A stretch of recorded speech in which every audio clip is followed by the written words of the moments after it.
Okay.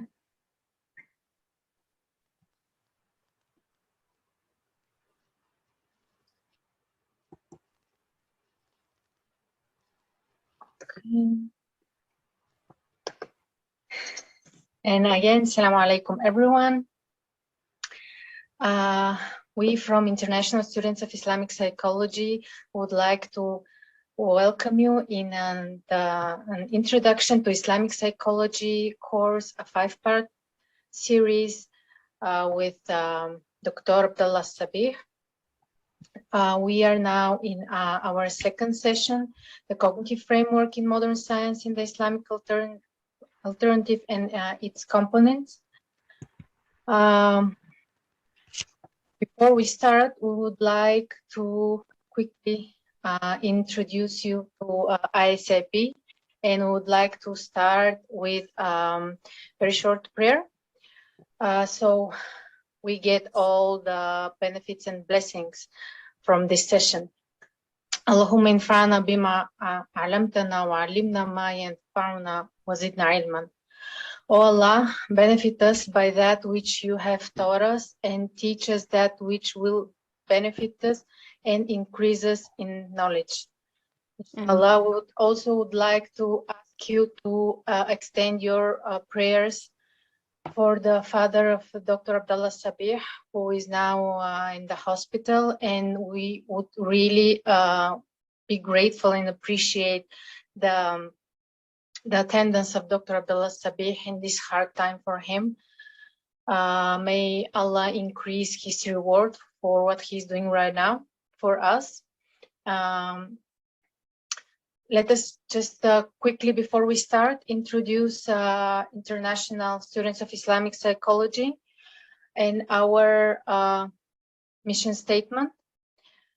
We would like to create, and we are creating, an inclusive space designed to connect people with diverse backgrounds interested in Islamic psychology.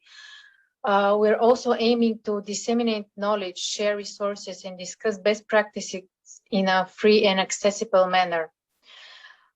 This is a platform to enable further development of people's personal and professional interests, studies, and understanding of Islamic psychology within their communities and countries of origin. Also, we would like to share our core values, which are indispensable part of our organization.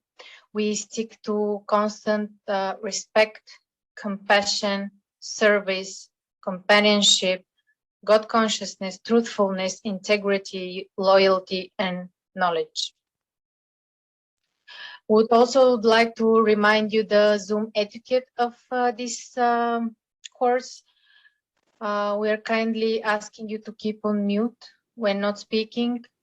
Also, would be great if you rename yourself with your first name and country, so we know how to address you.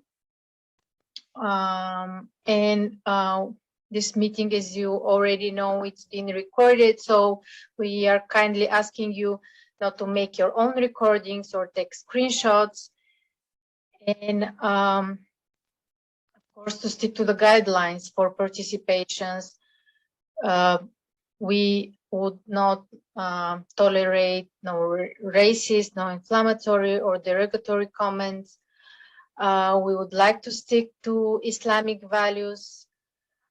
If you have any kind of questions, please ask them in the chat. And of course, we will appreciate your suggestions, comments, and feedback from this session. And in order for you to get to know us much better and to connect with us, please subscribe to our YouTube channel. Join one of our WhatsApp groups of Islamic psychology. You'll have the link in the chat. And in the future, you are more than welcome to become part of ISIP. Our website is under construction right now, but once it's done, you'll have access to digital library, to newsletter, and much more. So join us, and we will be really happy to have you with us. Dr. Abdullah Sabeeh, who was kind enough to participate even in the difficult family situation that he's having right now. We are very grateful for that. Dr. Abdullah Sabeeh is a former associate professor of psychology at the University of Imam Mohammed ibn Saud in Riyadh, Kingdom of Saudi Arabia. He is one of the renowned scholars in the Islamic psychology in the Arabic world. He is also an author of papers and a book. The Arabic, I think it's in Arabic. In the English translation is Introduction to Islamic Psychology, a perspective on Islamic rooting of Islamic psychology. And if Dr. Abdullah is ready, he may start. Dr. Yes, Abdullah. yes. I start now. بسم الله الرحمن الرحيم الحمد لله رب العالمين وصلى الله على نبينا محمد وعلى آله وصحبه وسلم تسليما كثيرا.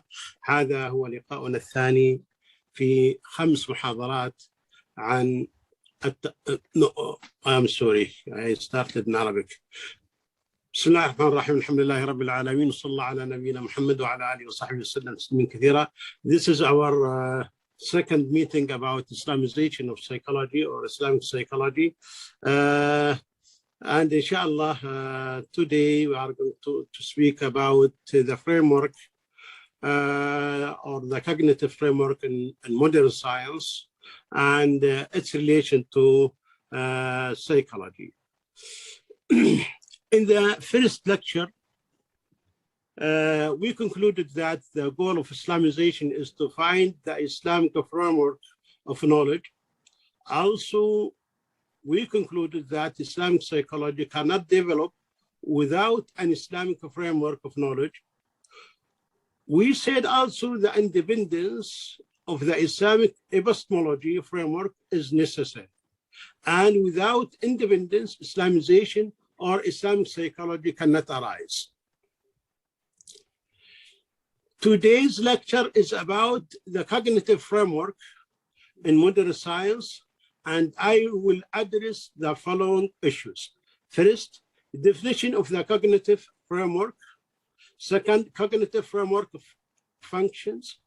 Third, how do science arise? Fourth, the emergence of the Western cognitive framework.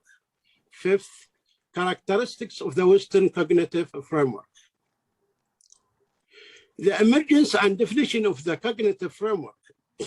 This term, paradigm, the term paradigm appeared in the English language after Thomas Kuhn published his book, The Structure of Scientific Revolutions in 1962. And since then, this term has had great importance in epistemology and in the sociology of knowledge.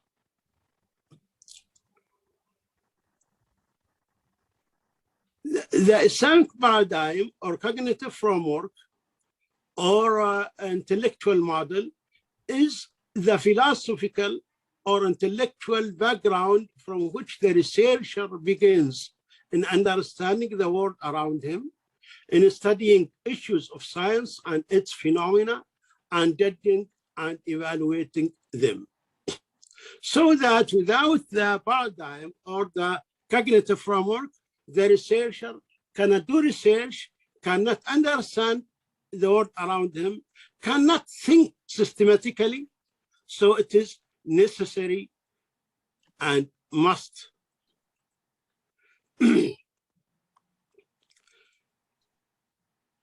What are the functions of the paradigm or cognitive framework?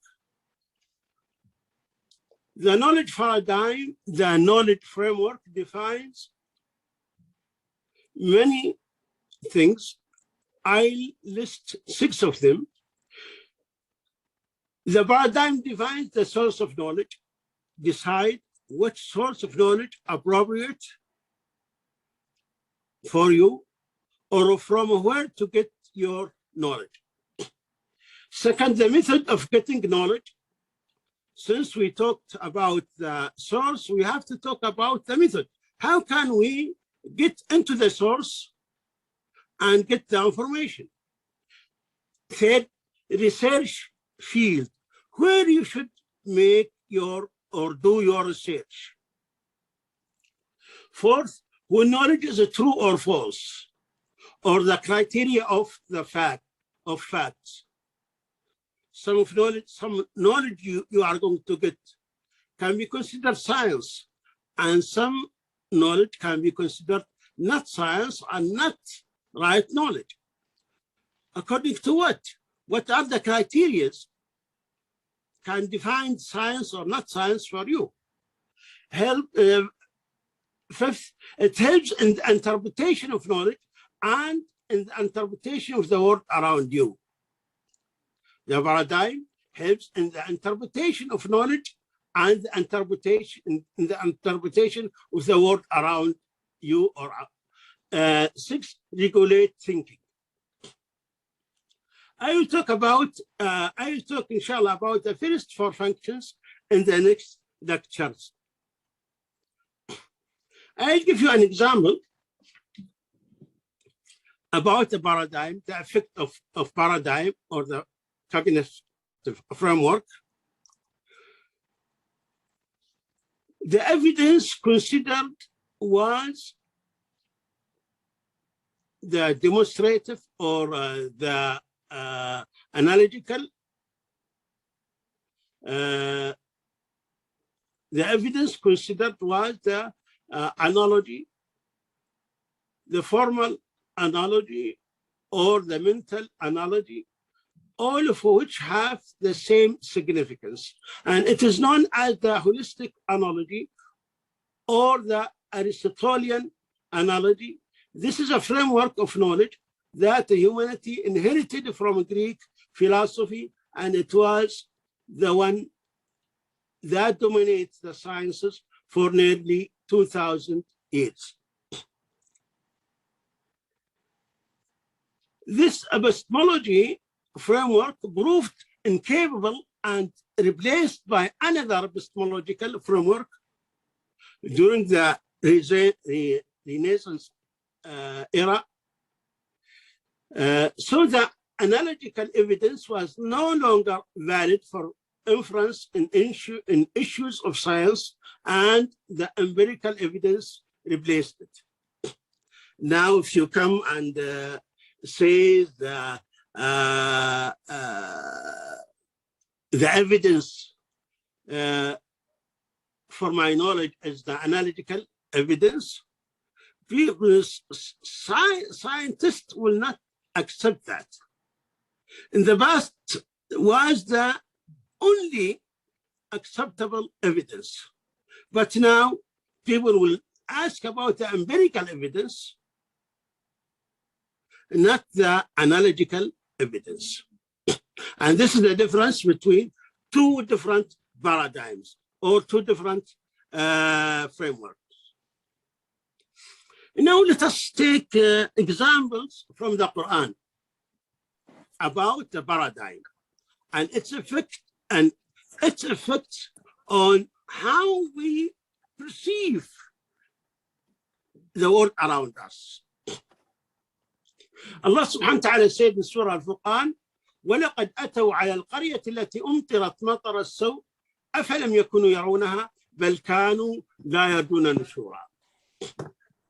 Allah said, and they had come to the town which had been raining misfortune, so would they not have seen it? That rather, they did not hope for resurrection.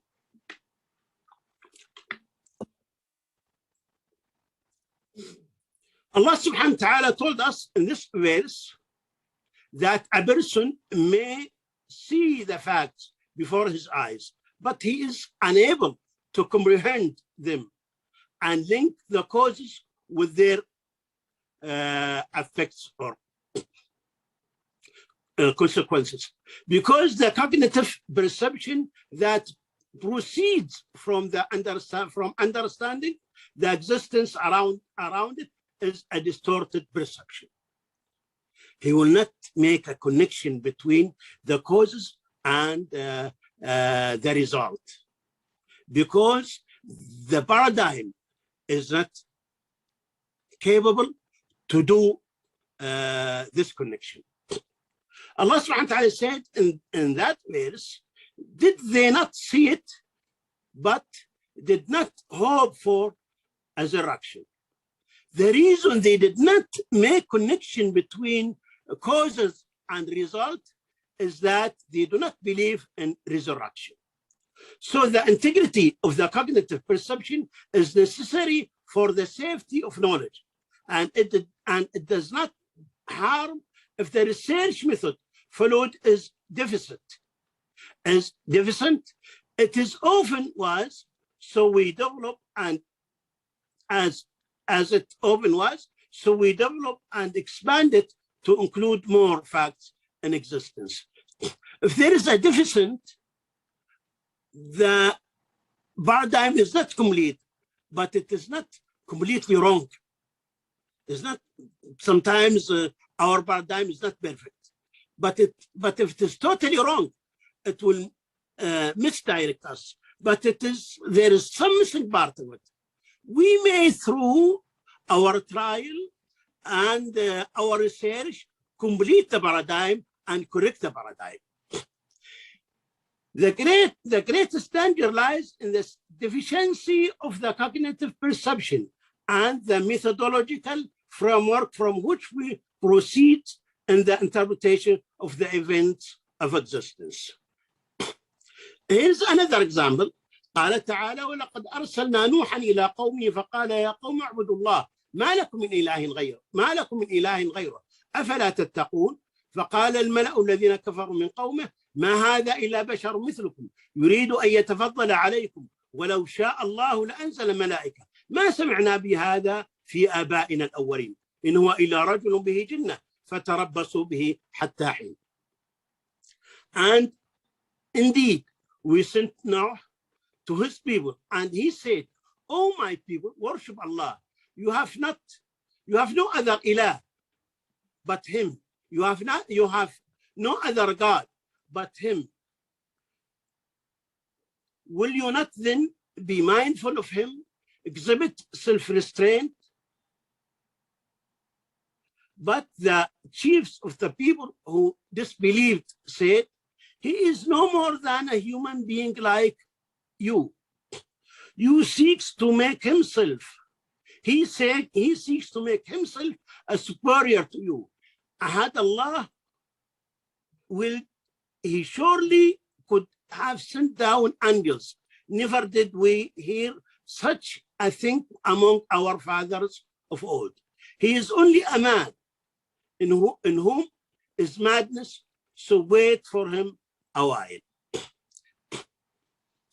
وقال في آية أخرى في نفس السورة وقال Allah subhanahu said in the same surah وقال الملأ من قومه الذين كفروا وكذبوا بلقاء الآخرة وأترفناهم الحياة الدنيا ما هذا إلا بشر مثلكم يأكل مما تأكلون منه ويشرب مما تشربون ولئن أطعتم بشرا مثلكم إنكم إذا لخاسرون.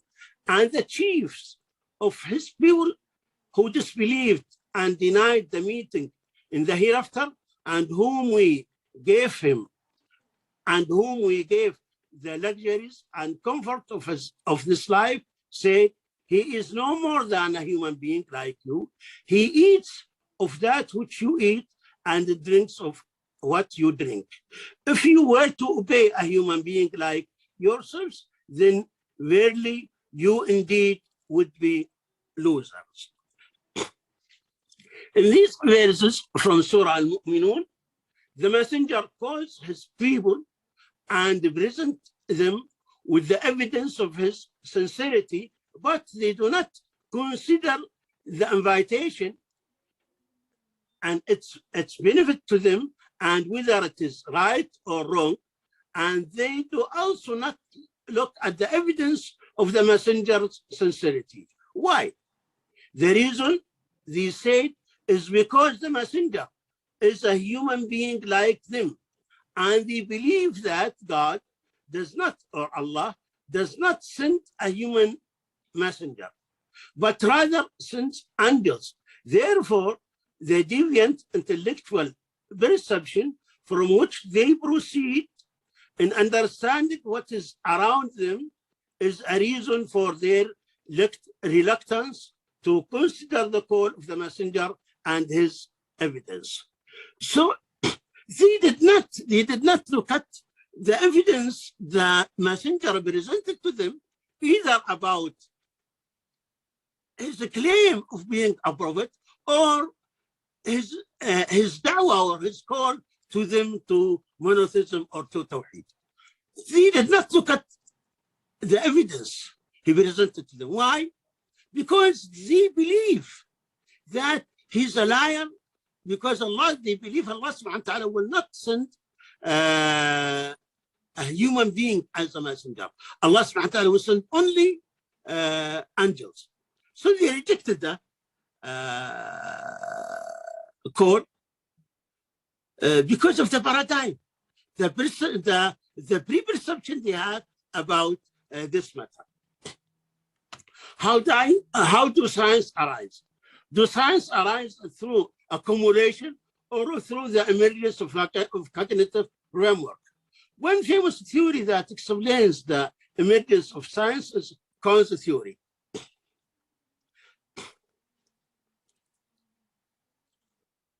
In Kahn's theory, Kahn said there are two frameworks or two paradigms: the formal paradigm, which dominated science, followed by scientists, and the alternative.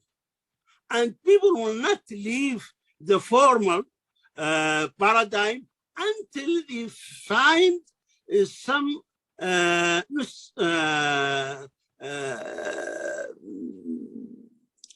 shortness in the formal paradigm.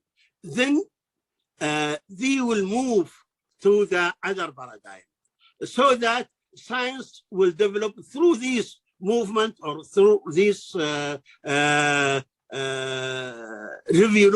revolution against the formal paradigm and following the new paradigm. The emergence of the cognitive framework, the influential cognitive framework in contemporary psychology was not formed with the emergence of psychology in 1879, but rather arose with the emergence of modern European thought in the era of Renaissance and Enlightenment, and developed with it to what it has reached now. The emergence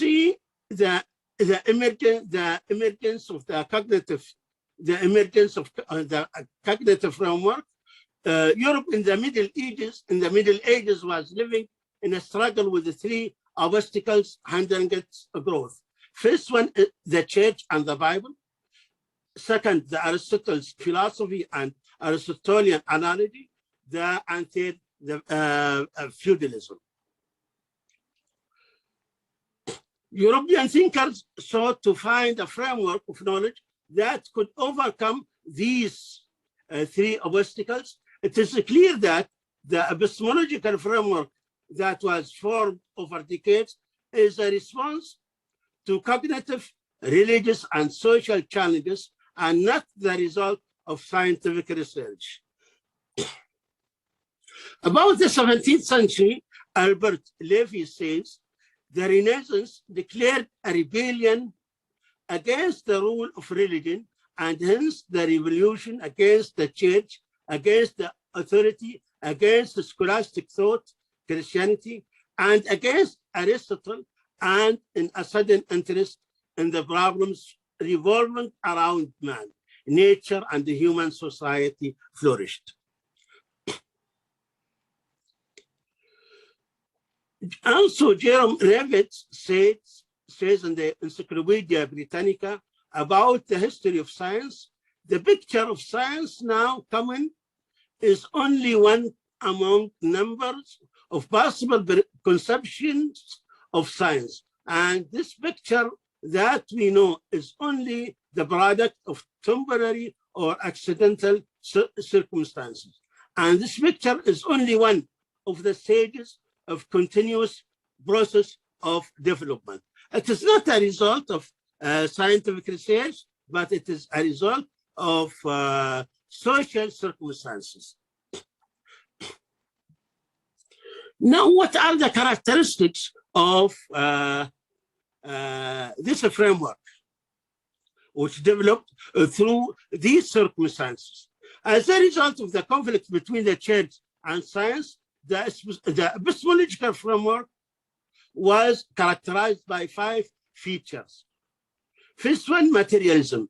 The research has come limited to what observation can encompass, whether it is in laboratory or in the observed nature. Second, so that a researcher will research only through which the nature can have, which he can observe, not something beyond his observation or beyond his lab. Or the second character, atheism. Atheism was not an end to science or goal of knowledge in the beginning, but it came as a result of 2 things. The first, a systematic error in research and the fraud of ideological materialism. Second, the historical conflict between science and the church.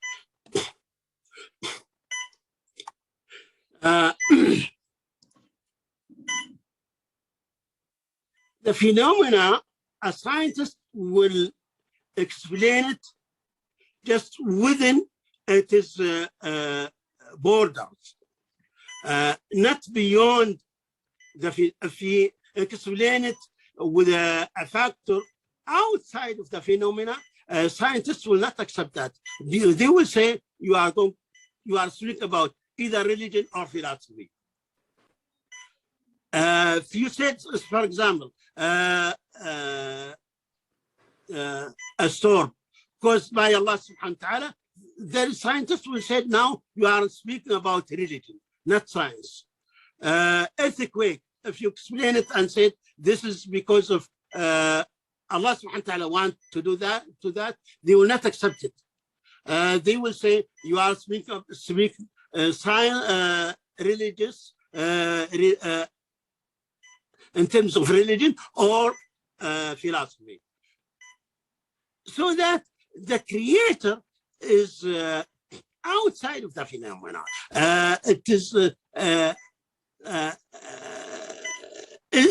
It was taken away from science. You cannot speak about the creator, only speak about the phenomena itself. This is where the atheism starts. When a student study these courses through years, then he will not consider the role of Allah or of God or religion. Just will speak about the phenomena itself and will think within the phenomena, not outside of the phenomena. The fourth, relativity or subjectivity in values. Many Western researchers on social studies see that values are made by people and have no religious basis, and that is why they see that values can differ from one society to another and then change in one society over time, so that what is forbidden becomes authorized and what is authorized becomes forbidden. This deprives values of their sanctity and makes instrumentalism or pragmatism the norm of behavior in modern society. Values by itself, either good or bad, ugly or beautiful. To say thanks to someone did something good for you. It is something people will not differ about this. But in social science now, all values made by people has no religious basis. Fourth, secularism is in social life. Due to the conflict between science and the church and what appeared to people from the mistakes adopted by the church and the contradictions inside the Bible and among its virgins, secularism came as a savior from the injustice and deviation of the church. The idea of secularism is based on restricting religion to the church and removing its dominance from social and political life. In secularism, religion is an individual decision and has nothing to do with society. The fifth characteristics and last, individualism. Individualism is a philosophy that originated in Europe in the Renaissance and reached its zenith with the French Revolution. It is based on sanctifying the freedom of the individual and not detracting from it or limiting it, whether by the state, civil society, institutions, or religions or religious institutions. The individual is the one who determines for himself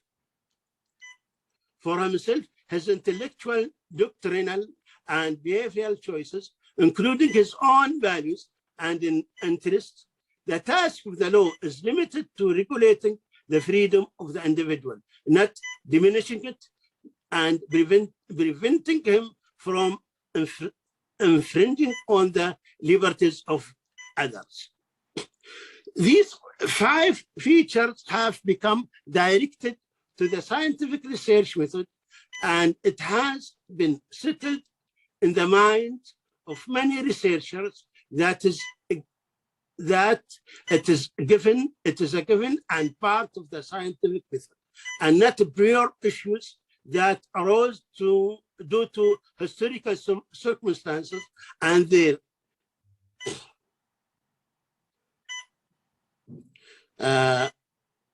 and the product, and they thought that it is the product of scientific research, while the reality is that it is the result of a historical conflict.